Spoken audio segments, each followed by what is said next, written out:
మీ phone సైలెంట్‌లో ఉన్నా, sim తీసేసినా, సిగ్నల్ లేకపోయినా, ఎమర్జెన్సీ అలర్ట్ అని మెసేజ్ వచ్చిందా? మనందరికీ కామన్‌గా వచ్చే డౌట్ ఫోన్ హ్యాక్ అయిందని. But no, government of India telecommunication మరియు నేషనల్ డిసాస్టర్ మేనేజ్మెంట్ ఇద్దరు కలిసి ఒక పాన్ ఇండియన్ ఎమర్జెన్సీ అలర్ట్‌ని క్రియేట్ చేశారు.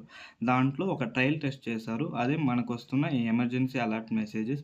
అసలు ఈ పాన్ ఇండియా ఎమర్జెన్సీ అలర్ట్ దీన్ని ఎందుకు క్రియేట్ చేశారంటే, తుఫాను, ఎర్త్‌క్వేక్స్, ఫ్లడ్స్ ఇలాంటివంతా వచ్చినప్పుడు ఎమర్జెన్సీ హెచ్చరిక చేయడం కోసము ఇలాంటి మెసేజ్‌ని క్రియేట్ చేశారు. ఇలా హెచ్చరిక చేయడం వల్ల అందరూ తమ సేఫ్ ప్లేస్‌కి వెళ్తారు అని ఇలాంటి ఒక స్టెప్‌ని ముందుకు తీసుకొచ్చారు. ఇలాంటి ఇన్ఫర్మేషన్ కోసం సబ్స్క్రైబ్ చేయండి.